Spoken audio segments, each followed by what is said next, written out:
Hello students, আজকে তোমাদের জন্য ক্লাস 8-এর প্রশ্নবিচিত্র 2024-এর থার্ড সামেটিভ ইভ্যালুয়েশনের পরিবেশ বিজ্ঞানের মডেল কোশ্চেন পেপার 16 আলোচনা করছি। স্কুলের নাম হচ্ছে Siliguri boys high school, page number হচ্ছে 234।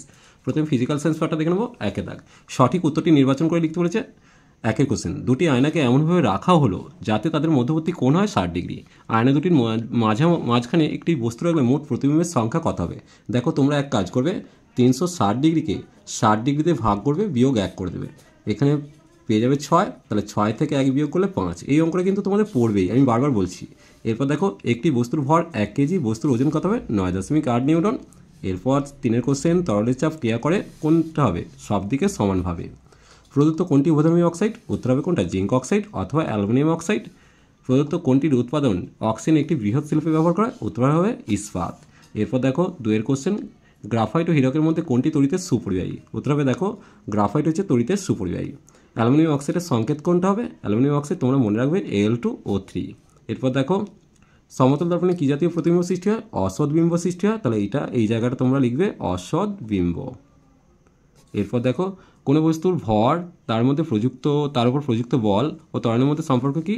সেক্ষেত্রে তোমরা লিখবে বল সমান ভর গণিত ত্বরণ, যেটাকে আমরা সংক্ষেপে লিখি F=ma। তাহলে এটাও লিখতে পারো, অথবা বল সমান বস্তুর ভর গণিত ত্বরণ। এরপর দেখো 1H3 মৌলটিতে কয়টি নিউটন? দেখো, ভর সংখ্যা থেকে পরমাণু ক্রমাঙ্ক বাদ দিয়ে দাও, তাহলে এখানে 3 থেকে 1 বাদ দিয়ে দিলে পেয়ে যাবো 2, অর্থাৎ নিউটন সংখ্যা 2। দেখো, এই কোশ্চেনগুলো বাকিগুলো তোমরা পেয়ে যাচ্ছ, এগুলো খুবই সহজ, এগুলো নিয়ে কোনো সমস্যা হবে না। এখানে একটা অঙ্ক দিয়েছে, সেটা আমি তোমাদের করে দিচ্ছি। বিশেষ করে এই কোশ্চেন কিন্তু তোমরা বারবার বলছি, এই কোশ্চেনটা তৈরি করে রাখবে, এটা পড়বেই। 2 বর্গমিটার অঞ্চল জুড়ে 14 নিউটন বল কাজ করছে, চাপের পরিমাণ। তাহলে চাপ সমান কত হবে? না 14/2, কারণ বল বাই ক্ষেত্রফল হবে। তাহলে 7 নিউটন পার মিটার স্কোয়ার, সেটাকে 7 পাস্কালও লিখতে পারো। আর একটা এখানে কোশ্চেন দেখে, অক্সিজেন প্রস্তুতি। আমি কিন্তু এগুলো সব সাজেশন আমি তোমাদের তুলে ধরেছি, তোমরা সাজেশনটা একটু পারলে ডিসক্রিপশন বক্স থেকে পেয়ে যাবে, অথবা এন্ডস্ক্রিনও পেয়ে যাচ্ছ। দেখো, এরপর দেখো কী দিয়েছে। তুমি একটি আয়না থেকে 60 সেমি দূরে দাঁড়িয়ে আছে, তোমার প্রতিবিম্বের দূরত্ব কত হবে? 60 + 60 অর্থাৎ 120 সেমি উত্তর আসবে। এই অঙ্কটাও পড়বে। এরপর লাইফ সায়েন্স পার্টটা দেখে নেবো। বলছে সঠিক উত্তর নির্বাচন করতে বলেছে। তারা মাছের বাহুর সংখ্যা কয়টা? উত্তর হবে 5টি। ইনসুলিন নিঃসৃত হয় অগ্নাশয় থেকে।